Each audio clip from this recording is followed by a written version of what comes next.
चलिए जी, नोट करें, नेक्स्ट एक टर्म है मोमेंटम।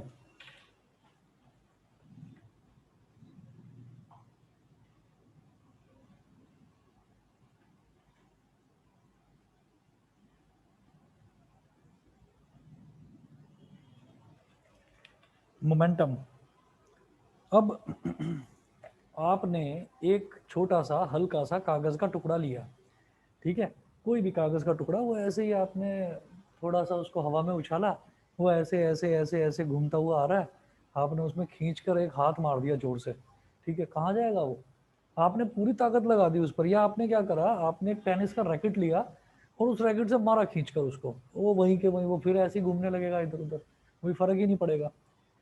तो आपने जो टेनिस का रैकेट लिया और बड़ी ताकत से उस पर मारा, तो आपने फोर्स तो बहुत लगाई, आपने फोर्स तो बहुत लगाई, और आप बड़ी वेलोसिटी के साथ ऐसे पीछे से खींच कर लेकर आए और आपने ऐसे मार दिया।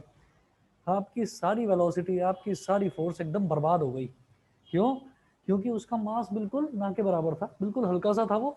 अब क्या होता है, आपने कहा कि चलो जी अब मैं ना एक हैवी ऑब्जेक्ट लेता हूँ, आपने ली टेनिस बॉल, टेनिस बॉल को उछाला और टेनिस के रैकेट से उतनी ताकत से आपने मारा, टेनिस की बॉल जाएगी बहुत दूर, ठीक है ना। तो it all depends on mass and velocity. अब उल्टा करके देख लेते हैं। उल्टा ये कि जो एक कागज का टुकड़ा था उसको उछाला, वो ऐसे हवा में ऐसे ऐसे फ्लोट करता हुआ आया धीरे धीरे नीचे, फिर आपने कहा कि टेनिस का रैकेट लाता हूँ मैं, धीरे से टच कर देता हूँ, कर दिया उसको धीरे से टच, क्या होगा? जब आपने पूरी ताकत के साथ मारा था तब भी कोई फर्क नहीं पड़ा, थोड़ा बहुत इधर उधर हिल गया, फिर वहीं तैरने लगा हवा में, है ना। अब आपने धीरे से टच कर दिया तो कोई फर्क ही नहीं पड़ा उस पर, यानी कि अब आप बहुत धीमी वेलोसिटी के साथ लेकर आए हैं। अब आपकी वेलोसिटी ज्यादा नहीं थी, जिस वेलोसिटी के साथ आप हाथ को लेकर आए हैं वो वेलोसिटी कम थी। फिर अब आपने क्या करा, अब टेनिस की बॉल है, टेनिस की बॉल को उछाला और उछाल के आपने धीरे से उस पर रैकेट टच कर दिया तो वो वहीं गिर जाएगी। तो इससे क्या समझ में आता है? इससे ये समझ में आता है कि दो टर्म्स ऐसे हैं, एक तो मास हो गया और एक वेलोसिटी हो गया। तो मास और वेलोसिटी, ये दोनों टर्म्स जो हैं, ये दोनों ही जो क्वांटिटीज हैं, ये बहुत इंपॉर्टेंट है किसी भी ऑब्जेक्ट के मोशन के लिए, ठीक है। अगर सोचिएगा कि किसी ऑब्जेक्ट का मास भी ज़्यादा है और किसी ऑब्जेक्ट की वेलोसिटी भी ज़्यादा है, ठीक है, तो जिस ऑब्जेक्ट से मैं उस पर स्ट्राइक कर रहा हूँ उसकी वेलोसिटी ज़्यादा है और उसका मास भी ज़्यादा है, तो आप ये समझिएगा कि उसका मोमेंटम, मोमेंटम यानी कि उसका स्ट्राइकिंग इफेक्ट वो बहुत ज़्यादा हो जाएगा, वो बहुत ज़्यादा हो जाएगा, बढ़ जाएगा, ये दोनों चीज़ें मल्टीप्लाई हो जाती हैं। सोचिएगा एक छोटा सा बच्चा है, मुश्किल से होगा 8 या 10 किलो का, है ना, 1 डेढ़ साल के बच्चों का जो वजन होता है 8 किलो 10 किलो। एक छोटा सा बच्चा बड़ी तेजी से दौड़ा दौड़ा आता है, उसकी स्पीड थी मान लीजिए 10 किलोमीटर 20 किलोमीटर पर आवर की उसकी स्पीड थी, तो 20 किलोमीटर पर आवर की स्पीड से दौड़ा दौड़ा आता है और आप खड़े में आपसे टकरा जाता है, तो आपको कुछ चोट लगेगी? आप कहेंगे नहीं लगेगी, बच्चा है, जरा सा तो वजन है उसका, वेलोसिटी होगी 20 किलोमीटर पर आवर, मेरा क्या बिगाड़ लेगा? क्यों? आप कैसे बोल रहे हो मेरा क्या बिगाड़ लेगा? क्योंकि बच्चा है, छोटा है, उसका वजन कम है, उसका मास कम है। अब यही सोचो अगर मोटा आदमी है, कोई 80-90 किलो का आदमी है, ठीक है, और आप वो मुश्किल से 40-50 किलो के, अभी वो दौड़ा दौड़ा आता है पूरी तेजी से, उतनी स्पीड से 20 किलोमीटर पर आवर की स्पीड से, जितनी स्पीड से वो बच्चा दौड़ा हुआ आ रहा था। अब वो आ रहा है, आप देख कर घबरा रहे हो, यार ये तो रुक ही नहीं रहा है, ये रुक ही नहीं रहा है, ये तो मेरे को दबा देगा एकदम से, अगर टकरा गया तो गिर पड़ा मेरे ऊपर तो जान निकल जाएगी। तो फिर ये क्या चीज है? ये चीज है कि अगर वेलोसिटी मैं सेम भी रखूं, लेकिन अगर मैं ऑब्जेक्ट का मास बढ़ाता चला जाऊं, तो उसका जो इम्पैक्ट है ना, वो इम्पैक्ट बढ़ जाता है, इम्पैक्ट मतलब असर जो है वो बढ़ जाता है, ठीक। बैट तो वही है, बैट तो वही है, और ये असर भी एक लिमिट तक बढ़ता है। बैट वही है, एक जगह तो आपने ले ली, बहुत हल्की सी बॉल ले ली, मतलब मुश्किल से आप समझ लीजिए 100 ग्राम 200 ग्राम की एक बॉल ले ली आपने, ठीक है, मारा खींच कर उस पर, वो कहीं गई ही नहीं, या थोड़ी दूर तक जाकर रुक गई। फिर आपने कहा कि नहीं भाई थोड़ा सा हैवी बढ़ाओ भाई, 400 या 500 ग्राम की बॉल तो होनी चाहिए, जितनी क्रिकेट की होती है उतनी तो होनी चाहिए। 400-500 ग्राम की बॉल ली तो फिर इम्पैक्ट बढ़ जाएगा। या आपने उतनी ही वेलोसिटी से आप बैट को लेकर आए हो, लेकिन अब मास बढ़ चुका है तो वो थोड़ा ज्यादा दूर तक जाएगा, ठीक है। हल्का जो ऑब्जेक्ट है, हल्का ऑब्जेक्ट जब दौड़ेगा तो उसको रुकने में भी कम टाइम लगेगा, भारी ऑब्जेक्ट जब दौड़ेगा तो उसको रुकने में भी ज्यादा टाइम लगेगा, ठीक है। तो इस वजह से ये जो डिस्क ब्रेक वगैरह का जो कॉन्सेप्ट है व्हीकल्स में, ये इसी वजह से आया है कि व्हीकल्स इतने इतने भारी होते हैं, अगर डिस्क ब्रेक ना हो, नॉर्मल ब्रेक्स हो, नॉर्मल ब्रेक्स आपने अप्लाई कर भी दिए, वो व्हीकल आ रहा है 100 किलोमीटर पर आवर की स्पीड से, ठीक, आपने ब्रेक लगा भी दिए, वो टायर तो रुक जाएगा वहां पर, लेकिन वो अपनी वेलोसिटी के साथ वो घिसटता घिसटता चला जाएगा और आगे जो भी ऑब्स्ट्रकल है उसमें जाकर टकरा जाएगा। ठीक है, तो ये कहलाता है बेटा इम्पैक्ट फैक्टर। ये सारी चीजें मैं क्यों बता रहा हूँ, बिकॉज मोमेंटम इसी को बोलते हैं। मोमेंटम इसी को बोलते हैं। कभी भी कोई आपसे ये कहे कि भाई आपने उसको एक चांटा मारा, भाई मेरा ना मोमेंटम बड़ा तेज था, क्यों? क्योंकि मेरा हाथ बड़ा मोटा है, तो वो गाल पे बड़ी जोर से लगता है। ठीक, तो ये यार ये पतला सा मेरे को क्या मारेगा, एक तो वैसे ही इसके अंदर जान तो कम है, तो वेलोसिटी भी नहीं हो पाएगी इसके हाथ की, हाथ भी पतला है, क्या लगेगा, कोई बात नहीं। होता है ना घर में कि जब कभी पिटाई का नंबर आता है तो भाई मम्मी पीट ले तो ठीक है ना, पापा से बचा कर रखो भगवान, क्योंकि पापा का हाथ थोड़ा हैवी है, वो पड़ा तो काम ज़्यादा चोट लगेगी। ठीक है, तो ये सारी जो चीज़ें हैं, these all things are related to a new term, a new physical quantity which is known as momentum. Momentum is defined as mass multiplied by velocity. जब मास वेलोसिटी में मल्टीप्लाई हो जाता है तो वो एक बड़ा इम्पैक्ट देता है। ठीक है, तो आप नोट करेंगे इसमें लिखेंगे the the momentum of a body, बल्कि एक काम करें, ये पहले लिखें the force required to stop a moving body. पहले 2-3 पॉइंट्स लिखें फिर डेफिनेशन लिखवाता हूँ। फर्स्ट पॉइंट है, एक्सक्यूज मी सर। हाँ जी बेटा बताइए। सर मैंने अभी ज्वाइन करा था, पावर कट हो गया था, अभी स्टार्ट करा है आपने? अच्छा, बस मैंने अभी अभी मैंने कुछ भी नोट नहीं करवाया है, अभी बस मैं मोमेंटम के बारे में ही बता रहा था कि अगर किसी भी प्रोडक्ट का, मतलब किसी भी ऑब्जेक्ट का अगर मास भी है, थोड़ा अच्छा मास है, ज़्यादा मास है और उसकी वेलोसिटी भी ज़्यादा है, तो अगर वो मास और उसका मास भी ज़्यादा और वेलोसिटी भी ज़्यादा है तो उसका इम्पैक्ट किसी भी ऑब्जेक्ट पर ज़्यादा पड़ेगा इन कंपैरिजन टू दैट कि अगर किसी का मास भी कम है और वेलोसिटी भी कम है। तो मैं मोमेंटम की बात कर रहा हूँ, momentum is related to impact. वो वही चीज़ है कि जैसे मान लीजिए कोई पतली सी कोई डंडी है, कोई पतली सी डंडी है तो उसका मास कम है, उसको आप कितनी भी वेलोसिटी से लेकर आओ, आप कहोगे हाँ ठीक है थोड़ी बहुत टच भी हो गई तो क्या फर्क पड़ रहा है, किसी ने जोर से मार भी दिया तो क्या फर्क पड़ रहा है। वहीं कोई हैवी डंडा है, कोई हैवी डंडा है, उसका मास भी ज़्यादा और उतनी वेलोसिटी से वो लगेगा तो वो चोट लगेगी, हमको जोर से चोट लगेगी। तो हम ये कहते हैं कि जब किसी भी ऑब्जेक्ट का मास और वेलोसिटी, ये दोनों के दोनों डिसाइडिंग फैक्टर्स होते हैं कि उसका इम्पैक्ट कितना पड़ने वाला है, उसका असर कितना होने वाला है। मेरी बात समझ में आ गई सबको? Yes sir. ठीक है, यस तो सर। हाँ जी, तो आप नोट करें सबसे पहले the force required to stop a moving body, the force required to stop a moving body. बेटा ऑनलाइन वाले बच्चों को मेरी आवाज़ धीरे तो नहीं आ रही है, ठीक आ रही है? Yes sir. ठीक है, the force required to stop a moving body is directly proportional to its mass, is directly proportional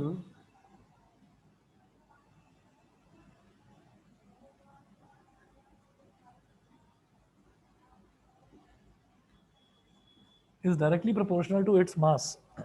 उसके बाद नेक्स्ट लिखेंगे also the force required to stop a also the force required to stop a moving body, also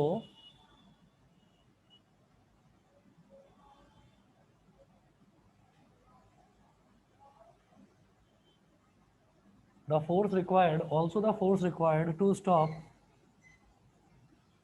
a moving body is directly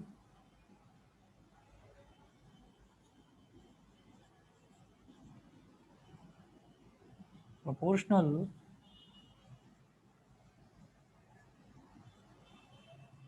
to its velocity।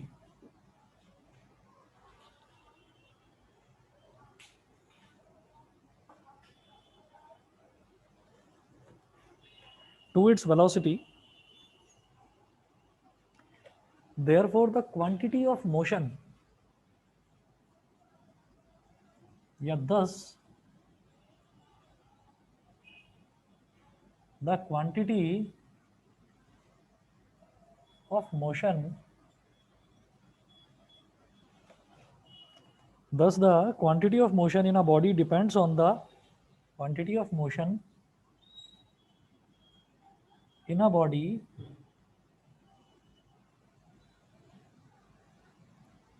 in a body depends on the mass and velocity of the body. Depends on the mass and velocity of the body. तो अभी तक तो हमने impact की बात करी कि हम मोशन में लाना चाह रहे हैं किसी भी चीज़ को, है ना। तो अब आप ये देखिएगा कि मैं ना उल्टा सोचता हूँ, सोचिएगा कि एक बहुत हल्का सा कोई ऑब्जेक्ट है, बड़ी तेज वेलोसिटी से, या चलो ये बड़ी एवरेज वेलोसिटी से वो चलता हुआ आ रहा है, ठीक है। तो मुझे सामने से नज़र आ जाता है कि मैं अगर इसको रोकूंगा तो मैं अपना हाथ ऐसे लगाकर मैं इसको रोक सकता हूँ, ठीक है, ये रुक जाएगा। लेकिन तभी मैं देखता हूँ कि कोई बहुत भारी ऑब्जेक्ट है, वो आ रहा है, उसकी वेलोसिटी ठीक ठाक है, तो उसको रोकने के लिए मुझे फोर्स ज़्यादा लगानी पड़ेगी। तो दोनों चीज़ें हैं कि अगर किसी का मास कम है, तो वो चीज़ चलती हुई आ रही है, तो उसको जितना उसका मास कम है उतना ही कम मेरे को फोर्स लगानी पड़ेगी, उतना मैं बेफिक्र हो जाऊंगा। जितना उसका मास ज़्यादा है उतना मुझे उसको रोकने के लिए फोर्स ज़्यादा लगानी पड़ेगी। इसका मतलब the force required to stop a moving body is directly proportional to its mass. जो जितना भारी ऑब्जेक्ट है चलता हुआ मोशन में, जो जितना भारी ऑब्जेक्ट है उसको रोकने के लिए उतनी ही ज़्यादा हमें फोर्स लगानी पड़ेगी। Force is directly proportional to mass. Similarly जो जितनी ज़्यादा वेलोसिटी से चलता हुआ आ रहा है उसको उतनी ज़्यादा ताकत से हमको रोकना पड़ेगा। जिसकी वेलोसिटी कम है उसको तो ऐसे हल्का सा हाथ लगाया रुक गया, ठीक है ना। तो हम ये कहेंगे कि force required to stop a moving body is directly proportional to mass is directly proportional to velocity. वो मास पर भी डिपेंड करती है, वो वेलोसिटी पर भी डिपेंड करती है। तो हम ये कहेंगे दस द क्वांटिटी ऑफ मोशन, यानी कि जो मोशन की जो क्वांटिटी है वो किस पर डिपेंड कर रही है, मास पर और वेलोसिटी पर।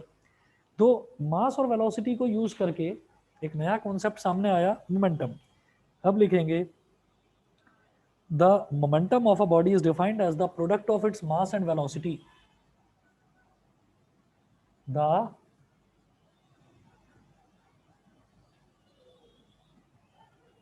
momentum of a body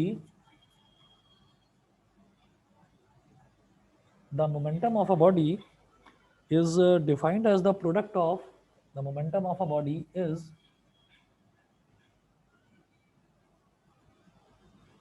defined as the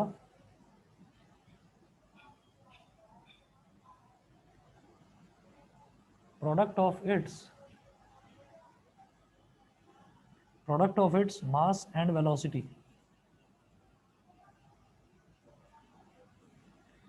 The momentum of a body is defined as the product of its mass and velocity.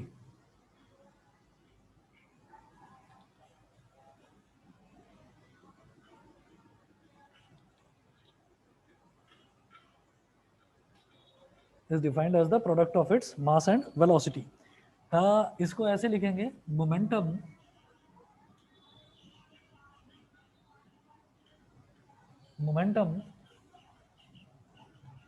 is equal to mass multiplied by velocity। ठीक है भाई, मास को हम क्या बोलते हैं, जो स्टैंडर्ड नोटेशन है थ्रू आउट द वर्ल्ड, हम स्मॉल m अगर बोलते हैं तो स्मॉल m का मतलब होता है मास, स्मॉल v का मतलब होता है वेलोसिटी, और मोमेंटम को हम बोलते हैं small p, p for parrot. p is equal to m multiplied by v। अब एक चीज याद रखना कि जैसे मान लीजिए हमसे ये कहा जाता है कि स्पीड है, तो स्पीड की यूनिट को बोल देते हैं मीटर पर सेकंड। तो क्या याद रखने की जरूरत है, इसको रटते हो क्या? स्पीड की यूनिट मीटर पर सेकंड कैसे पता चली? स्पीड क्या होता है, स्पीड का जो फॉर्मूला होता है बेटा वो ये होता है distance upon time. Distance upon time. तो जब डिस्टेंस और टाइम ये दोनों डिवाइड हो रहे हैं तो इनकी यूनिट भी तो डिवाइड होंगी, समझ रहे हैं। तो डिस्टेंस की यूनिट क्या होती है बेटा, मीटर, यानी कि न्यूमरेटर में तो मीटर है, और टाइम की यूनिट क्या होती है, सेकंड, यानी कि डिनोमिनेटर में सेकंड है। तो मीटर अपॉन सेकंड, तो स्पीड की यूनिट क्या बन गई, मीटर अपॉन सेकंड। इसी को तो हम मीटर पर सेकंड बोल देते हैं, समझ गए। इसी तरह से ये जो वेलोसिटी है, इस वेलोसिटी की यूनिट क्या है, मीटर पर सेकंड। और जो मास है, मास की स्टैंडर्ड यूनिट ग्राम नहीं होती, किलोग्राम होती है, याद रखना, एसआई यूनिट, ठीक है। तो हम ये कहेंगे therefore SI unit SI unit of momentum, therefore SI unit of momentum is what? ये हो गया kilogram metre per second. Kilogram is getting multiplied with metre per second ना, तो क्या हो गया? Kilogram metre per second. ठीक है बेटा, बाकी बच्चे बताइए, सभी को क्लियर है? ऑनलाइन वाले बच्चे बताएं. Yes, sir. ठीक है, चलिए जी, अब मैं आगे चलता हूँ. तो ये हमारी नई यूनिट हुई मोमेंटम. इसके बाद एक क्वेश्चन नोट करेंगे. What is the momentum of a man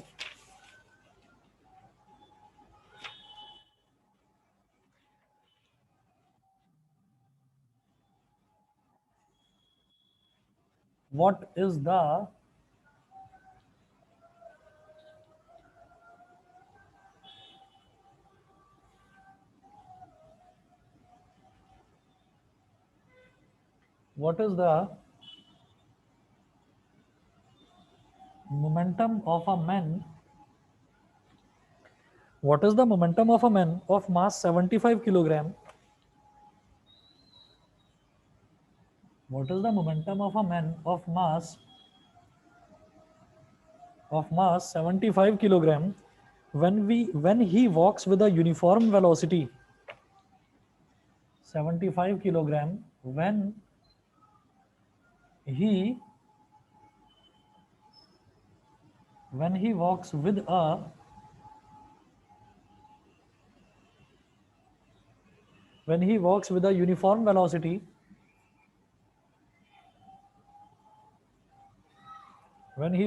a uniform velocity, of 2 meter per second.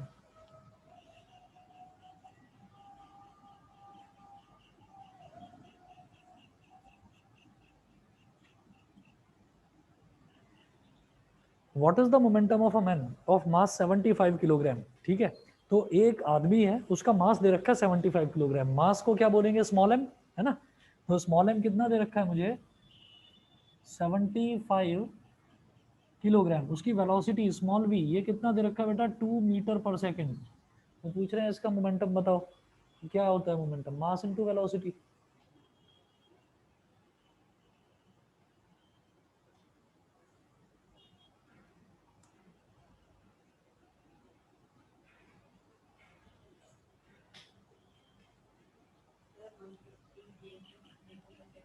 One 150 kilogram metre per second, बस.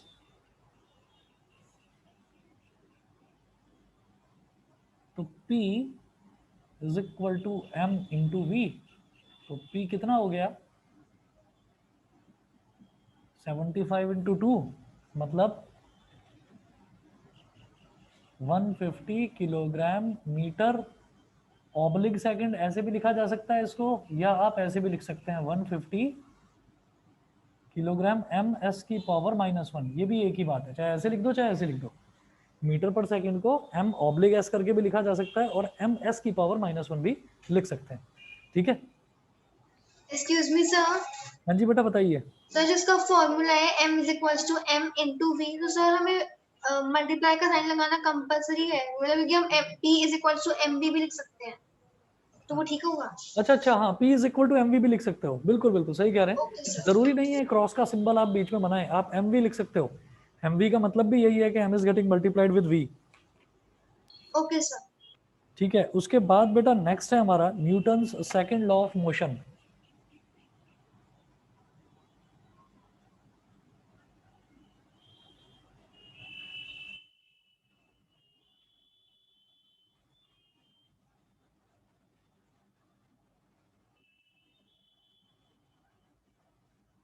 Newton's second law of motion.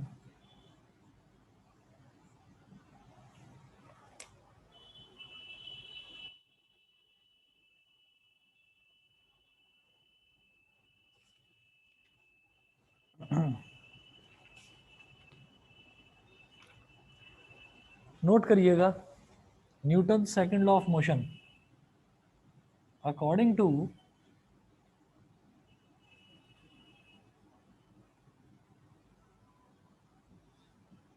Newton's second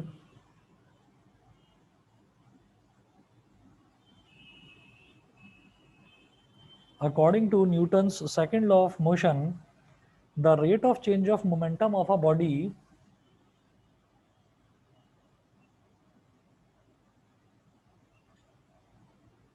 the rate of change of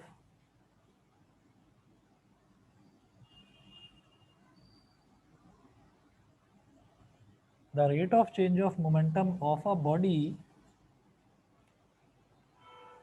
body is directly proportional to the applied force is directly proportional to the applied force and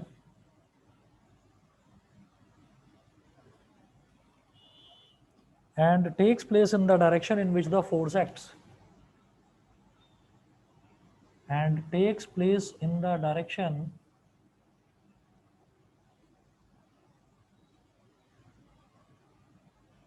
in which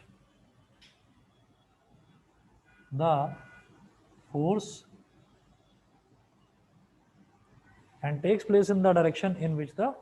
acts. ये हो गया। इधर ना सबसे इधर वाला एक switch है वो ऑन कर दो सबसे, हाँ ये वाला, ठीक।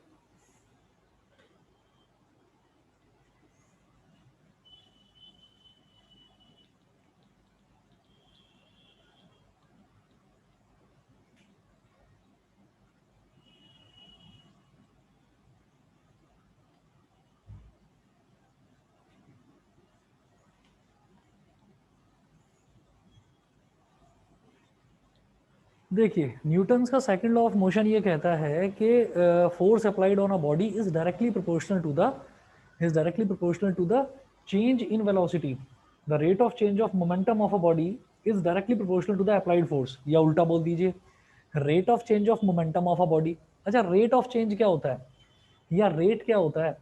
हम ये कहते हैं कि कभी भी अगर रेट निकालना होता है ना किसी भी चीज़ का, जैसे मान लीजिए आपसे ये कहा गया कि आप मार्केट से पोटैटो लेकर आए हैं, ठीक, तो बहुत सारे पोटैटो लेकर आ गए आप, 5 किलो 10 किलो लेकर आ गए।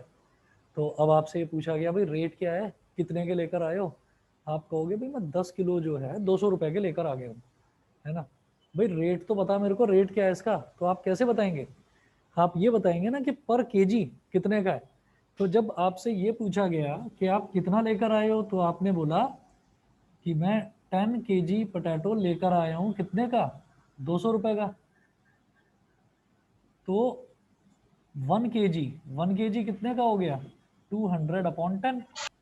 यही तो यूनिटरी मेथड होता है कि जो मेरे को निकालना है कि 1 kg, तो मेरे को 1 के लिए निकालना है, यानी कि यूनिट के लिए निकालना है। तो ये जो 10 है ये डिनोमिनेटर में चला जाएगा, तो 0 से 0 कट गया, मतलब रुपीज 20। हाँ, 20 रुपी पर केजी। तो दिस इज कॉल्ड रेट। अब इसी तरीके से जब मैं फोर्स की बात करता हूँ, मोशन की बात करता हूँ, वेलोसिटी, स्पीड, इन सब की जब हम बात करते हैं, तो रेट के नाम पर हमें हमेशा कंपैरिजन होता है टाइम से। भाई हमारी वेलोसिटी, हमारी स्पीड ज़्यादा है या कम है, ये कैसे पता चल रहा है? ये ऐसे पता चलेगा कि हम अगर मान लीजिए कम टाइम में ज़्यादा डिस्टेंस ट्रेवल कर रहे हैं, अरे भाई बड़ी तेज चल रहा है, तो बहुत तेज स्पीड है इसकी। अगर हम ज़्यादा टाइम में कम डिस्टेंस ट्रेवल कर रहे हैं, भाई ये तो बहुत धीरे चल रहा है, ठीक है। तो ये हमारी जो स्पीड है ये किस चीज़ से पता चल रही है? ये टाइम से पता चल रही है, ठीक है। और टाइम को ही हमेशा रेफरेंस इस वजह से लिया जाता है कि दुनिया में सारी चीज़ें चेंज हो सकती हैं, टाइम चेंज नहीं हो सकता। टाइम जो है, टाइम के इंटरवल्स भी सेम है। आप क्या करो, आप यहाँ से लेकर और राजनगर एक्सटेंशन की रेड लाइट तक आप एक व्हाइट कलर की स्ट्रिप खींच दो, एक व्हाइट कलर की लाइन ड्रॉ कर दो। उस पर तुम कहोगे नहीं भाई नहीं, मैं तो कंफर्टेबल इंचेस में हूँ, तो मैं तो एक एक इंचेस के गैप पर मैं तो मार्क लगाऊंगा, मार्किंग करूंगा इस रोड की, ठीक है। तुम कहोगे नहीं जी इंचेस तो बहुत छोटे होते हैं, मैं तो मीटर में कंफर्टेबल हूँ। तो आप क्या करोगे? आप मीटर में मार्किंग करना शुरू कर देंगे, ठीक है। फिर कई बार ऐसा हो सकता है कि तुमसे कैलकुलेट करने में या मेजर करने में कुछ गलती हो गई, तो थोड़ा बहुत एरर हो सकता है। भाई टाइम में कभी एरर नहीं होता, कितनी भी बरसात हो जाए। ऐसा नहीं है कि बरसात में टाइम कुछ धीमे चलने लगेगा या फास्ट चलने लगेगा, ऐसा कुछ नहीं है। गर्मी में टाइम को गर्मी लगने लगे और टाइम जो है वो फास्ट चलने लगेगा, ऐसा नहीं होता। तो ये समझिएगा कि टाइम जो है वो यहाँ पर भी वैसा ही है, उतना ही गैप है, मतलब पूरे यूनिवर्स में टाइम जो है, टाइम कभी भी एक तो अनस्टॉपेबल है पहली चीज, और दूसरा ये है कि वो बराबर इंटरवल पर चलता है। तो जब भी मैं मोशन की बात करता हूँ, फोर्स की बात करता हूँ, वेलोसिटी, डिस्प्लेसमेंट, एक्सेलरेशन, ये जितनी भी टर्म्स हैं, तो उसमें जब भी रेट निकालने की बात होती है तो we divide the thing by time, हमें उस चीज को टाइम से डिवाइड करना होता है। तो ये जो सेकंड लॉ ऑफ मोशन है ये कहता है the rate of change of momentum. तो जब भी रेट आ जाएगा इसका मतलब we will divide it by time, मुझे टाइम से डिवाइड करना पड़ेगा। और क्या है चेंज ऑफ मोमेंटम, तो चेंज ऑफ मोमेंटम क्या होगा, मैंने आपको अपनी एज का एग्जांपल दिया कि मेरी आज एज 15 साल है, मेरी कुछ समय पहले एज 10 साल थी, ठीक है, तो मेरी आज की एज को फाइनल एज माना जाएगा, और जो कुछ समय पहले मेरी एज थी उसको मेरी इनिशियल एज माना जाएगा। तो हम ये कहेंगे कि final age minus initial age. तो मतलब मैं कितना बड़ा हो गया, मैं 5 साल बड़ा हो गया। पहले जब मेरे को मेरी एज पता थी तो मैं 10 साल का था, अब जो मुझे मेरी एज पता है तो मैं 15 साल का हूँ। तो मैंने अपनी फाइनल एज में से इनिशियल एज को माइनस करा तो चेंज आ गया ना, ठीक है। इसी तरह से अगर मेरे पास फाइनल वेलोसिटी है और इनिशियल वेलोसिटी है, तो फाइनल वेलोसिटी में से इनिशियल वेलोसिटी को सब्ट्रैक्ट करा तो मेरी चेंज इन वेलोसिटी आ गया। सिमिलरली चेंज इन मोमेंटम क्या होगा, final momentum minus initial momentum. मेरी बात समझ में आ गई, final momentum minus initial momentum, और रेट बोल रहे हैं तो इसका मतलब अपॉन टाइम, और वो किसके डायरेक्टली प्रोपोर्शनल है, directly proportional to the applied force, force के डायरेक्टली प्रोपोर्शनल है। तो मैं इस चीज को बोलूंगा, ये जो डेफिनेशन है इसकी, इसको हम कहेंगे मैथमेटिकली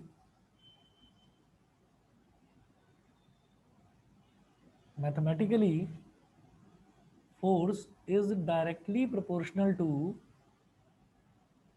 सर आपकी आवाज थोड़ी धीरे हाँ आ जी, रही मैं है। ये कह रहा हूँ कि force is directly proportional to, आवाज अभी ठीक आ रही है, यस सर। कि force is directly proportional to change in momentum, change in momentum upon time taken, ठीक है। तो मैथमेटिकली तो आप ऐसे लिखेंगे change in momentum upon time taken, ठीक। लेकिन याद रखें कि ये जो हमारा, इसको पता है क्या बोलते हैं, इसको बोलते हैं हम काइनेमेटिक्स बोलते हैं। ये जो सारी चीजें हैं ना, ये पूरी की पूरी ब्रांच ऑफ फिजिक्स कहलाती है काइनेमेटिक्स, जिसमें हमारा मोशन आ जाता है, फोर्स आ जाता है, motion in a straight line आ जाता है, सर्कुलर मोशन आ जाता है। तो ये सारी चीजें, दिस इज कॉल्ड काइनेमेटिक्स। तो काइनेमेटिक्स में रेट जब मैं बोलूंगा तो इसका मतलब it is getting divided by time. तो change in momentum, rate of change of angular, rate of change of momentum, इसका मतलब क्या है कि change in momentum is divided by time taken, ठीक। अब चेंज इन मोमेंटम क्या होगा, फोर्स को तो एफ बोल दिया, तो F is directly proportional to final momentum minus initial momentum. वही जो मैंने अपनी एज का एग्जांपल दिया कि final age minus initial age, तो मेरी एज में चेंज कितना हुआ है वो आ गया। Similarly change in momentum, final momentum minus initial momentum upon time taken. चलिए जी, तो F is directly proportional to final momentum. क्या हो गया बेटा, मोमेंटम क्या होता है, mass into velocity. Final velocity क्या होती है, v, है ना। तो m इंटू वी, ये तो हो गया फाइनल मोमेंटम। भाई मास में फाइनल वेलोसिटी को मल्टीप्लाई कर दो तो फाइनल मोमेंटम आ जाएगा, और मास में इनिशियल वेलोसिटी को मल्टीप्लाई कर दो तो इनिशियल मोमेंटम आ जाएगा। इनिशियल वेलोसिटी को क्या बोलते हैं, u, फाइनल वेलोसिटी को क्या बोलते हैं, v, upon time taken is called small t। अब और देखिएगा न्यूमरेटर में मुझे m कॉमन दिखाई दे रहा है, इसमें भी m आ रहा है और इसमें भी m आ रहा है। तो मैं क्या करूंगा, f is directly proportional to, मैंने m ले लिया कॉमन, तो ये ब्रैकेट में बचता है बेटा ऊपर v माइनस यू और अपॉन में t। बताइए ऐसे लिखा जा सकता है कि नहीं, समझ सर गए। हाँ जी बोलिए। सर मोमेंटम का साइन तो पी होता है ना, तो सर आपने एम क्यों लिखा? दोबारा बोलो। सर मोमेंटम का साइन तो पी होता है ना, सर आपने एम क्यों लिखा? बिल्कुल, मैंने मोमेंटम का साइन जो है वो मैंने m नहीं लिखा है, ये m इंटू वी जो है ये मोमेंटम ही तो है भाई, मास इंटू वेलोसिटी है, मोमेंटम ही तो है।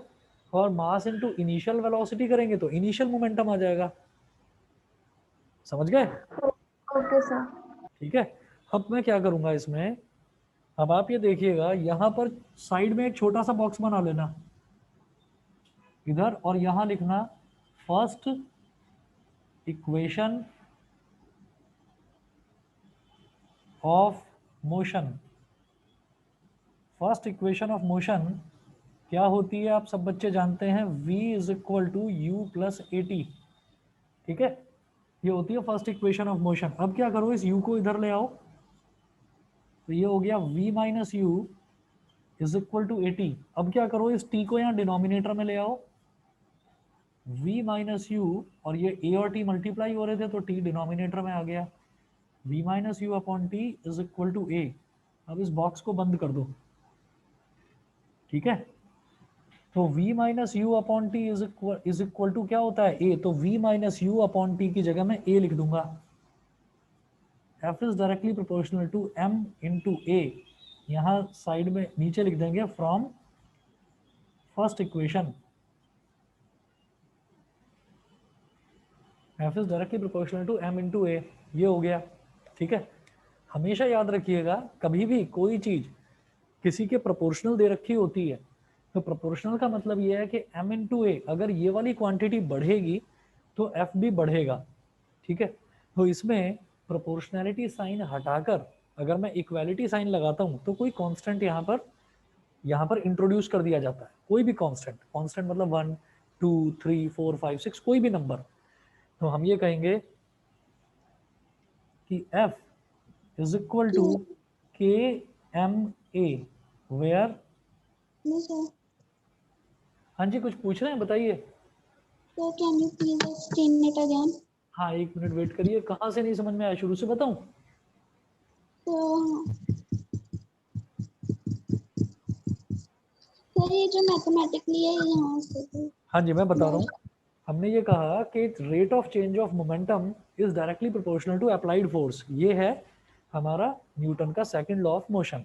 अब rate of change in momentum का मतलब होता है कि चेंज इन मोमेंटम को टाइम से डिवाइड कर देना है। जब भी कभी रेट आएगा ना तो आप उसको टाइम से डिवाइड कर देंगे। तो चेंज इन मोमेंटम को टाइम से मैंने डिवाइड कर दिया, ठीक, and it is directly proportional to force. तो फोर्स डायरेक्टली प्रोपोर्शनल है किसके, change in momentum upon time taken.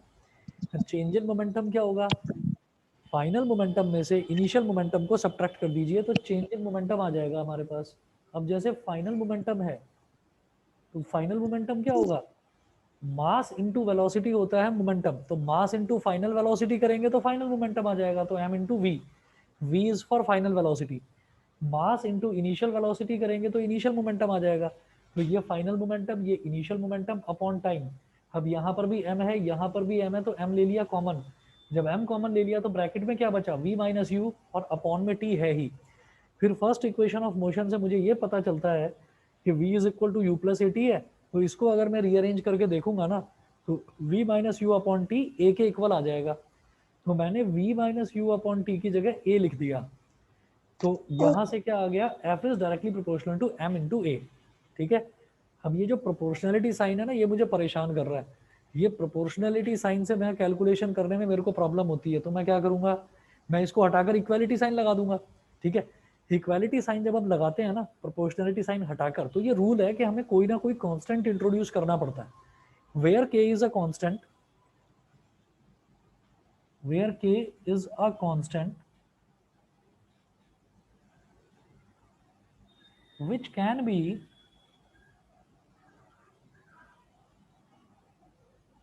can be taken equal to 1। k यहाँ पर एक कांस्टेंट है, उसको 1 के इक्वल लिखा जा सकता है। Where k is a constant which can be taken equal to 1। अब देखिएगा, अब क्या करेंगे,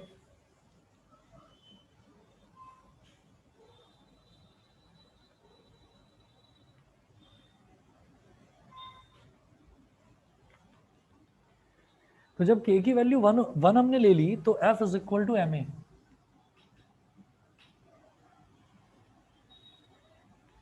f is equal to ma। तो ये मैथमेटिकल फॉर्म हो गई बेटा Newton second law of motion की। ठीक है, force is equal to mass into acceleration. याद रखिएगा, अलग अलग स्कूल्स में अलग अलग पैटर्न है, लेकिन ये जो है न्यूटन का सेकंड लॉ ऑफ मोशन, ये प्रूव करने के लिए पूछा जाता है। ये इसका छोटा सा प्रूफ है। प्रूफ इसमें आपको क्या करना है, f is equal to ma, mass into acceleration. समझ गए?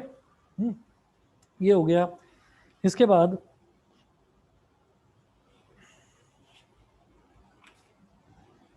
एक दो क्वेश्चन हम करेंगे। क्वेश्चन नंबर 1 लिखें।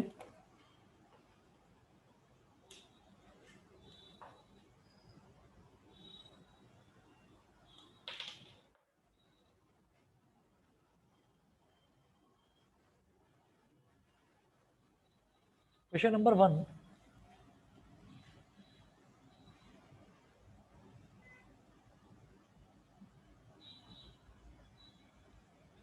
what force would be required to produce an acceleration? What force would be required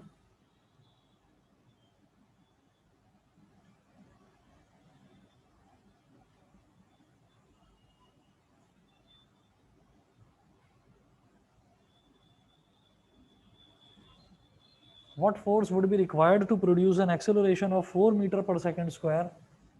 Acceleration of 4 metre per second square, इसको m oblique s का square भी लिख सकते हो और ms की पावर -2 भी लिखा जा सकता है।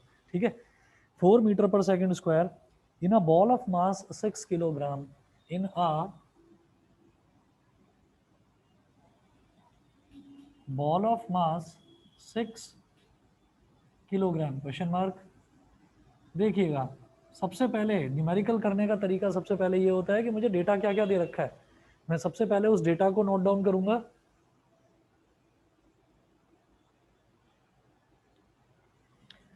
What force would be required, तो आपसे फोर्स पूछा जा रहा है तो लिखेंगे F is equal to question mark, ये मुझे कैलकुलेट करना है। Would be required to produce an acceleration of 4 metre per second square, इसका मतलब एक्सेलरेशन कितना गिवन है 4 मीटर पर सेकंड स्क्वायर और बॉल का मास कितना है 6 किलोग्राम। ठीक है, तो हम लिखेंगे by Newton's second law of motion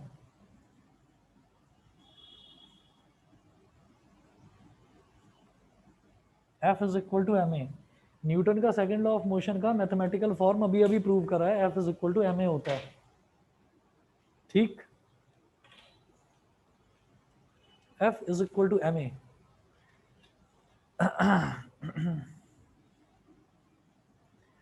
तो F is equal to mass कितना है 6 और a कितना है 4, तो 6 4 जा 24। और आप लोगों को याद रखना है कि फोर्स की यूनिट जो है वो न्यूटन होती है, 24 Newton. Question number 2। Excuse me sir. हाँ जी बेटा बताइए। सर हम इनकी यूनिट मल्टीप्लाई नहीं करेंगे? बिल्कुल सही कह रहे हो, इसकी यूनिट को आप क्या कह सकते हो, kilogram metre per second square कह सकते हैं, यस यही सर। है ना। तो kilogram metre per second square इसकी यूनिट को कह सकते हैं। उसी को शॉर्ट में इन्होंने क्या नाम दे दिया, इन्होंने कहा कि फोर्स तो मैंने डिस्कवर करी थी ना, तो मेरा सरनेम है न्यूटन। ठीक है, मेरा सरनेम न्यूटन है तो ये न्यूटन ही हो गया। तो इसलिए फोर्स की यूनिट को कायदे से kilogram metre per second square होता है ना, वही है। लेकिन उन्होंने कहा because force was first discovered by me, तो मेरा सरनेम न्यूटन है तो न्यूटन लगा दो यहाँ पर। ठीक, अगर इंडिया में ये सारे इन्वेंशन और डिस्कवरी हुई होती तो कहीं सरनेम होता त्यागी, कहीं जैन, कहीं सिंह, कहीं शर्मा, तो यही होता। आप ये देख लीजिए, ज़्यादातर चीज़ों में यही है। एक इंडियन साइंटिस्ट भी थे बोस, एक इंडियन साइंटिस्ट भी थे जेसी बोस। ठीक है, तो उन्होंने भी अपना जो रेडियो इन्वेंशन करा था, मतलब रेडियो फिजिक्स में काफ़ी इन्वेंशन करी है, तो उन्होंने भी अपना यूनिट बोस दे दिया वहाँ पर। तो ये ज़्यादातर जगह चलता है। तो देखिएगा kilogram metre per second square वो उसकी यूनिट है।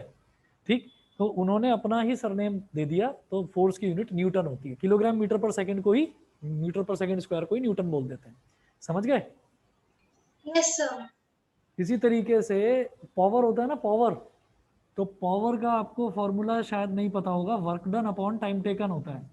अब जो वर्क डन है, वर्क डन ये होता है force into displacement, force into displacement होता है वर्क डन। तो फोर्स इंटू डिस्प्लेसमेंट, अब फोर्स की यूनिट क्या होती है, चलिए न्यूटन, और डिस्प्लेसमेंट की मीटर, तो न्यूटन मीटर बोला जा सकता है। लेकिन नहीं, वर्क डन को इन्हें जो है जूल जी ने इसको बताया था कि वर्क डन जो है, जो जूल ने उसके ऊपर काम करा था, तो उन्होंने अपना सरनेम दे दिया जूल। ठीक है, इसी तरीके से जो पावर है, फिर इसने कहा कि मैं भी कैसे पीछे रह जाऊं, तो जेम्स वॉट था ये, तो इसने कहा कि पावर की यूनिट फिर वॉट होगी। तो सबने अपने अपने नाम के पेटेंट करा रखे हैं ये, है ना, सबके अपने अपने नाम के पेटेंट है। तो दुनिया भर में जितने भी साइंटिस्ट हुए हैं बड़े बड़े, उन्होंने ज़्यादातर ने अपना अपना सरनेम दे दिया। ठीक है, आप आगे भी पढ़ेंगे, अभी तो 9th क्लास में आए हैं, अभी तो साइंस को इतना ब्रॉडली पढ़ना शुरू करा है बस जस्ट। 10th में, 11th में, 12th में आप देखेंगे कि ज़्यादातर जो साइंटिस्ट हैं उन्होंने सबने अपने अपने सरनेम दे रखे हैं। आइंस्टीन बस एक महान वही था कि आइंस्टीन ने कहीं पर भी किसी में भी अपना अपना नाम नहीं दिया, कहीं पर भी नहीं दिया। इनफैक्ट जो बोस था ना, बोस आइंस्टीन कंडेंसेट हमने पढ़ा था, है ना, तो उसमें आइंस्टीन इतना महान था कि उसने कहा कि नहीं भाई, पहले सबसे पहले ये वाला जो स्टेट ऑफ मैटर था, ये जगदीश चंद्र बोस ने इन्वेंट करा था, जो कि वेस्ट बंगाल के थे, इंडियन साइंटिस्ट थे। तो उन्होंने कहा कि नहीं, पहले इनका नाम लिखा जाएगा, because he was the first one. मैंने इनकी थ्योरी जहां अटक गई थी, मैंने उसको एक्सप्लेन करके आगे पूरा कंप्लीशन तक पहुंचाया, तो पहले इनका नाम लिखा जाएगा, फिर मेरा नाम। BEC, Bose Einstein condensate. ठीक, वहां पर भी उन्होंने यूनिट में अपना नाम नहीं दिया। तो आइंस्टीन ही एक ऐसा था जिसने कहीं पर अपना नाम नहीं दिया, बाकी सबने अपने अपने नाम दे रखे हैं कि मरने के बाद भी याद रहे। चलिए जी, आगे देखते हैं। तो kilogram metre per second square भी बोल सकते हो बेटा, लेकिन शॉर्ट में न्यूटन बोलो और चलो आगे। अगला क्वेश्चन देखते हैं, क्वेश्चन नंबर 2। क्वेश्चन नंबर 2 जो है, ये क्या है, किसी दिन फुर्सत में डिस्कस करेंगे। आपके दिमाग में ना कई बार या आपने शायद अभी तक देखा नहीं होगा, बहुत सारी चीजें हैं। जैसे मान लीजिए कैपिटल ए से हम स्टार्ट करते हैं, कैपिटल ए, तो अल्फाबेट्स जो हमें पता है वो कितने, 26 अल्फाबेट्स है ना भाई, जो इंग्लिश अल्फाबेट्स हैं, तो वो 26 हैं। तो कैपिटल ए से स्टार्ट करते हैं और जेड तक जाते हैं, तो सबको कुछ ना कुछ स्टैंडर्ड वैल्यू दे रखी है। कैपिटल ए आप लोगों को अभी पता नहीं होगा, capital A is for angstrom, angstrom एक यूनिट होती है। Capital B is for magnetic field. ठीक है, किसी और के लिए आप कैपिटल बी यूज नहीं कर सकते। कैपिटल बी जो SI सिस्टम है ना, जो हम कहते हैं SI यूनिट सिस्टम इंटरनेशनल, तो इंटरनेशनली मानी हुई चीजें हैं ये। तो 10th क्लास में आप पढ़ेंगे capital B is for magnetic field, capital C is for coulomb, coulomb होता है चार्ज की यूनिट, वो भी आप 10th में पढ़ेंगे। कैपिटल डी जो है वो होता है इलेक्ट्रिक फ्लक्स डेंसिटी। ठीक, और कैपिटल ई जो है, कैपिटल ई वो आप पढ़ेंगे, एनर्जी के लिए होता है कैपिटल ई, वो अभी इसी साल पढ़ेंगे 9th में ही। फिर आता है कैपिटल एफ, कैपिटल एफ ये रहा फोर्स, इसको स्मॉल एफ नहीं कह सकते, याद रखना, इसको स्मॉल एफ नहीं कह सकते। स्मॉल एफ दूसरी चीज है, स्मॉल एफ क्या है, फ्रिक्शनल फोर्स को स्मॉल एफ बोलते हैं, उसको कैपिटल एफ नहीं बोल सकते। तो SI का मतलब क्या है, सिस्टम इंटरनेशनल, मतलब इंटरनेशनली एक्सेप्टेड थिंग्स हैं ये। अगर आपको ये बताने की जरूरत नहीं है कि we have taken capital F as force, नहीं, ये इंटरनेशनली एक्सेप्टेड थिंग्स है। कैपिटल एफ के बाद क्या आता है, कैपिटल जी। कैपिटल जी जो है वो मैग्नेटिक फील्ड इंटेंसिटी के लिए होता है। ABCDEFG पर आ गए। कैपिटल H जो है वो मैग्नेटिक फ्लक्स होता है। कैपिटल I जो है वो करंट के लिए होता है। ठीक, और ABCDEFGHIJ, I के बाद J, कैपिटल J आपको पता है क्या होता है, कैपिटल J अभी तो बताया था मैंने, लिखा था, जूल्स के लिए, सर जूल। वो जूल्स के लिए। कैपिटल K भी आपको पता है, ये आपने करा था अभी is matter around us pure में। Capital K is for Kelvin, temperature की यूनिट होती है केल्विन, IJK। फिर आ जाओ L आप पढ़ेंगे 11th क्लास में, वो है ल्यूमिनस इंटेंसिटी। ल्यूमिनस इंटेंसिटी का मतलब क्या है, ये ट्यूबलाइट की वॉट तो आपने बता दी, लिखा हुआ था उसके बॉक्स के ऊपर 25 वॉट की है, रोशनी तो ये कुछ नहीं कर रही। तो हम ये कहेंगे इसकी बेटा सिर्फ वॉटेज चेक करके नहीं आते, इसकी ल्यूमिनस इंटेंसिटी भी चेक करते हैं कि रोशनी कितनी दे रही है, ये चमक कितनी रही है, वॉट तो कंज्यूम कर रही है, पावर तो कंज्यूम कर रही है, लेकिन इंटेंसिटी कितनी है, वो होता है ल्यूमिनस इंटेंसिटी के लिए। फिर आ जाता है capital M, capital M is for magnetic field. फिर आ जाता है कैपिटल N ये रहा, कैपिटल N ये रहा, न्यूटन। ठीक, फिर आ जाता है कैपिटल O, कैपिटल O होता है जीरो वेक्टर के लिए, वो 11th क्लास में पढ़ेंगे। कहाँ तक पहुंच गए, O तक। कैपिटल P अभी लिखा था क्या, कैपिटल P पावर, ठीक है। कैपिटल Q होता है चार्ज के लिए। फिर आता है कैपिटल R रेसिस्टेंस। फिर आता है कैपिटल S होता है सीमेंस। सीमेंस क्या होता है, सीमेंस होती है कंडक्टिविटी की यूनिट, हाँ डिस्प्लेसमेंट भी है और यूनिट भी है उसकी कंडक्टिविटी की। Capital S PQRS T, capital T is for temperature, time taken के लिए हमेशा स्मॉल टी लेंगे। देखिए स्मॉल टी लिखा है मैंने, कैपिटल टी नहीं लिखा, ठीक। फिर क्या बचता है, यू। यू होता है हमारा, यू क्या होता है मेरे को याद नहीं आ रहा। हाँ, यू होता है पोटेंशियल एनर्जी, ठीक। वी होता है वोल्टेज, वोल्टेज जो घरों में वोल्टेज आती है। डब्ल्यू, डब्ल्यू बताओ, अभी अभी बताया था, वर्क डन। डब्ल्यू के बाद आता है एक्स। एक्स होता है हमारा ये होता है आपका कौन सा फैक्टर, ये एक फैक्टर होता है। एक्स होता है आपका डंपिंग फैक्टर। डंपिंग फैक्टर आप मैकेनिकल फोर्स में पढ़ेंगे 11th क्लास में, अभी नहीं। एक्स के बाद बचता है वाई। वाई एक सिंबल होता है इट्रियम के लिए, इट्रियम एक कंपाउंड है, सॉरी एलिमेंट है। और Z is for Z axis, अभी तक तो नहीं पढ़ा ना जेड एक्सिस। जेड एक्सिस क्या होती है, 3 डायमेंशनल एक्सिस। एक्स और वाई के अलावा एक तीसरी एक्सिस भी होती है जेड एक्सिस। दिमाग घूम जाता है उसमें, सोच सोच करके कैसे करना है। चलिए जी आगे चलते हैं, क्वेश्चन नोट करो। Question number 2, what is the acceleration produced by a force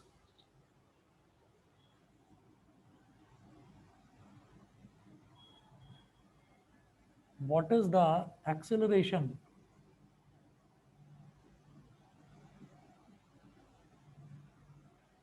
produced by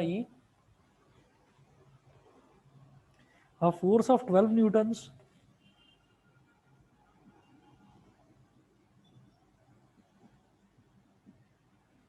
what is the acceleration produced by a force of 12 newtons exerted on an object of mass 3 kilogram, exerted on an object of mass। Sir हाँ जी बोलिए। Sir वो मैंने आपसे कल आपसे पूछा था ना फिगर के बारे में। एक मिनट रुक जाओ, मुझे ना आवाज़ बड़ी धीरे आ रही है तुम्हारी, वॉल्यूम बढ़ा दूँ जरा, बताओ। सर मैंने आपसे कल वो एक क्वेश्चन पूछा था ना फिगर का।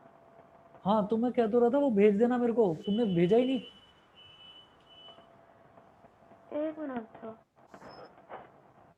सर, वो मैं आपको बता देता हूँ सर, वो उससे था लखमीर सिंह से, फिगर 14 और फिगर 16। फिगर 14 और फिगर 16, ठीक है। पहले इसको करते हैं, वो बताता हूँ मैं आपको। यार इसमें क्या हो गया,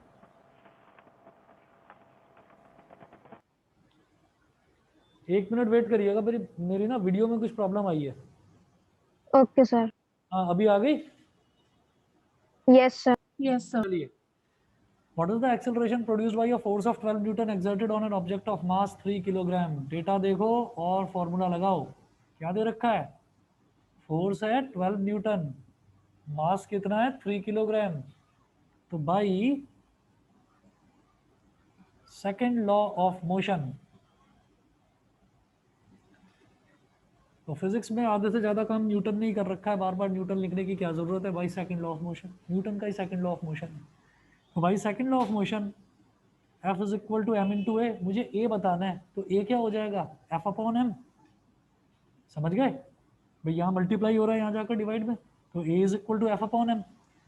तो F कितना है 12 और मास कितना है 3, 3 4 जा 12, और ये हो गया 4 metre per second square, ms की पावर -2। ये हो गया हमारा एक्सेलरेशन। बताइए बेटा, सबको क्लियर है? Aanya, Avni, yes sir. जानवी, टिया, याशिका, सभी को क्लियर है? चलें आगे। Yes sir. ठीक है जी, अगला देखते हैं। Question number 3, calculate the force required to impart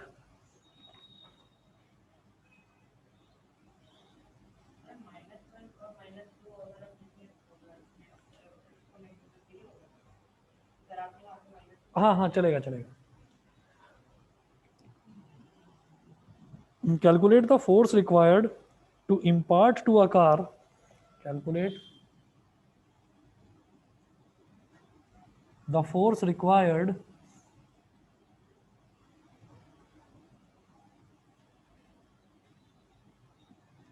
to impart to a car. Impart मतलब कितना दिया जाना चाहिए, कितना फोर्स उसको प्रोवाइड करना चाहिए। इम्पार्ट मतलब देना। Calculate the force required to impart to a car a velocity of 30 meter per second. Car a velocity of 30 meter per second in 10 seconds. In 10 seconds, starting from rest.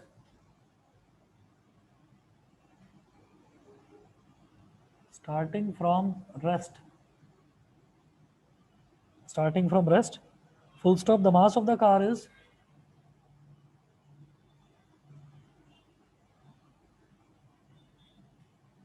the mass of the car is 1500 kilogram. Car का मास 1500 kilogram है.